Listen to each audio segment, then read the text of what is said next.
I remember most of my childhood, at least when gaming was involved, and I'm sure many of you remember the first time you picked up a controller, or at least a memory of your earlier years of gaming, and I do hope those are happy memories of a simpler time in your life. For me, those earliest memories stem from the third generation of gaming, an era dominated by Nintendo and the gray box. So many quality franchises were born from the NES era of gaming, but despite just how much joy those years brought to me, there were some pretty goofy things happening inside of my TV, tropes if you will, things that we just come to expect from that era of gaming, and that's the topic of today's episode, suggested by OldManSim, a member of the community and a Twitch streamer. I'll go ahead and link his information down in the description below. Let's begin. I love platformers. Sometimes. A lot of the problems on the NES stem directly from platformers, so you might see me cross-reference a few games, and I'm gonna try to minimize that repetition, but if it happens, it happens. Remember, I'm just a boy. Now, platformers to me are the most pure form of action-adventure gaming, and it all started from a line. What is a line? Well, it's a one-dimensional figure that has the length but no curvature and can extend indefinitely in both directions, but for the sake of argument, we'll say point A and point B. Now we need something to go from point A to point B, and holy shit, we have an objective. Where platformers come into play as a subgenre is that the line is convoluted and broken, and getting from point A to B is chock full of obstacles, and the one thing we can rely on, if we're lucky, are iframes. The I in iframe stands for invincibility frames. It means that the programming can't bully us or power fuck us into dust, but not all games did iframes well. Selective iframes, meaning that the interval by which you can say, "Oh no!" and get out of a sticky situation is incredibly limited. This can result in you being juggled around like a human hot potato, and this all stems from the limitations of the system itself, combined with the difficulty the developers created that results in this weird, strange prioritization of damage. In some cases, taking mandatory damage to get through a tough corridor or an annoying situation is worth it. Speedrunners do it all the time, it's called damage boosting, but I'm not a speedrunner, and selective iframes, they're for the birds. HP? Where we're going, we don't need no HP. Back in my day, we died in game and in real life. We had to call Noah to come down from Mount Ararat with a defibrillator because Mom and Dad were too busy working in the coal mines to come resurrect us. Single point hit systems, they're total bullshit. And to me, it stems from the arcade era. They wanted to make sure people got the most out of the game they were playing. And in the case of arcade games, it was mostly to make you keep giving them money. But in the spirit of keeping the arcade experience true in the comfort of your shag-carpeted living room, many games kept the one-hit death aspect.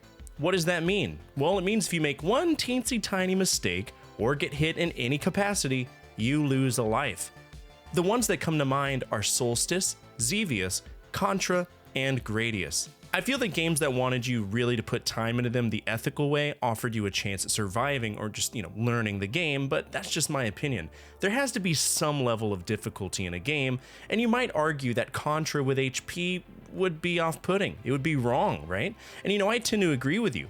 There's no need to dumb down a game that you personally can get better at. But Silver Surfer does that shit too, and that's frustrating as hell, because I don't know what can kill me. It's dreadful. I get the whole idea that having a one-hit death system offers some variety of high-stakes gameplay, but I could go without. Another platforming trope that crawled out of the pits of hell are literally pits of doom, and before I even describe what it is, Ninja Gaiden. Period. Fucking Ninja Gaiden. I mentioned earlier that platforming offered a distinct challenge because the path we take is convoluted and chock full of obstacles. Well, nothing screams forced difficulty like pits of doom. You fall into a pit, you die. No questions asked. In the case of Ninja Gaiden, every level has pits of doom, and it doesn't help that Tecmo decided to make enemies never stop spawning! And in the case of Castlevania, there are enemies that will actively knock you back into the pits. I understand having a gap to jump over. Mario Bros had it. They still have them to this day, but some games take it way too far. Think of Kid Icarus. One wrong step, and you're done. You're toast like the mythological Icarus. Actually, now that I mention it, kind of makes sense. Icarus in Legend flew too close to the sun and he fell from the sky, landed in the ocean, and drowned. Good. Fuck 'em.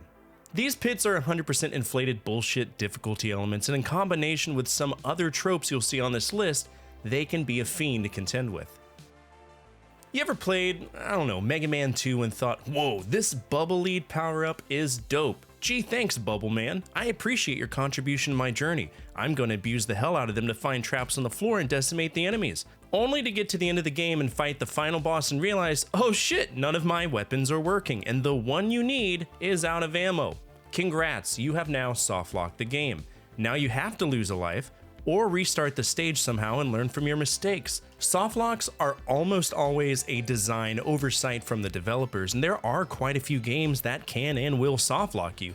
In almost any RPG that allows you to sell story-critical items, you can decimate your progress and softlock. If I recall, I accidentally did it in Dragon Warrior 1, and even in certain dungeons in Final Fantasy, if you miss key items, you can lock yourself inside of a dungeon with no way out. Ever played Super Pitfall? Yeah, that's a fucking zinger of a time. Miss an important item? Screw you! Enjoy the entire game again.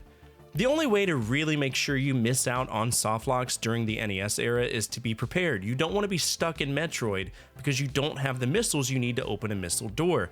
And you certainly don't want to rush through Kid Icarus without picking up hearts because boy howdy, that game will shit on your face. Just be familiar with the game you're playing, that's the best thing that I can say. Imagine this, you're playing through a rough game, the difficulty is kicking your butt, but you commit to making it through the challenges that were presented to you. Everyone at school had beaten that game that you were always hearing about, but you wanted to be in that elite echelon near the monkey bars that could comfortably say, hey, I beat Ghosts and Goblins. Then take a big ol' swig of your Chucklin' Cherry, squeeze it, and slam down a Hostess pudding pie your mom put in your lunchbox. Fuck yeah! But little did you know that playing this game once wasn't enough. False endings have been dashing the hopes and dreams of kids all the way since the 80s, and thankfully, a vast majority of the gaming industry has moved away from them. Ghosts and Goblins made an entire franchise around a 2-game loop, but other games require specific things to happen to get the real ending. Double Dragon 2 The Revenge makes you beat it on the hardest difficulty to see if Marion is saved. Even Blaster Master has a false ending if you don't use the hypergun on the last level. And don't even get me started on Bubble Bobble. If you want my take on that, feel free to check out my 10 NES worst game endings episode. I'll link it down below and at the end of the video. But false endings, that's just something that existed so often on the NES. It was a way to increase difficulty or as a joke from the devs. You think you're good enough? Try harder. NES games, for the most part, were pick up and play games. You would push start and off you went to the great unknown of 8-bit buffoonery. Having the ability to save a game was massive. The battery backup system was amazing. We could go to a save point, save our progress, and boom, you were done. You could turn off your system, but make sure you hold down the reset button first and go about your life and pick up that controller when you were ready. But what existed between those two phases? The answer is a password. Now, usually passwords weren't too complex, but in some games, passwords represent more than just progress. They represent hit points, levels, statistics, the items you have. This was important for games like Metroid, Kid Icarus, Blaster Master, and The Guardian Legend, all of which have stupidly long passwords. Metroid and Kid Icarus had 24 characters. Blaster Master and the Guardian Legend had 32, and in the case of Swords and Serpents, you were looking at having to write down 50 plus characters correctly, including a combination of uppercase, lowercase, symbols, and numbers. If you wrote down just one of those characters wrong, you could lose your entire progress. To put that into perspective for my younger viewers, that's like reaching for your phone in your pocket and all you feel is air. Your heart goes into this supernova where you feel like you're having premature atrial contractions, your palms start sweating and your jaw drops, and the contents of your intestines shift 2 inches down the chute. Congrats, kid! You just lost 13 hours of progress. To be fair, I've had the same thing happen to me because I've over-relied on save states before and accidentally hit the save button and ruined everything I did. And all you can do is take a deep breath, let it out, and start from the beginning. Nowadays, we're lucky, right? We have phones that we can use for games that have those stupid passwords, but back then, it was a piece of paper you hoped your mom didn't throw away, or the manual. That was as good as any spot for those passwords. If you've played any NES game or you're a seasoned gamer, you already knew that this was going to be on this list. Another shitty platformer trope perfected by the likes of Tecmo and Konami, knockback physics are the bane of my existence. What are knockback physics? Let's see. The best way to describe it: watch a professional soccer match. One person gets barely touched and they go flying into the stratosphere to draw a penalty. That's what it feels like to play a game that has knockback physics. You can defend yourself, you can hit enemies, and 99% of the time the enemies you hit, if they take more than one hit, will stand there and fight you.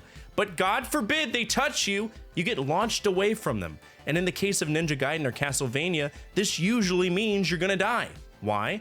Pits of Doom! Battletoads, Zelda 2, Rambo First Blood Part 2, Bionic Commando, Teenage Mutant Ninja Turtles, Ghosts and Goblins, so many games used knockback physics. And while developers probably thought it was benefiting the difficulty of the game and forcing players to understand damage is rough for you, ultimately it led to a lack of control and unpredictability of the game flow.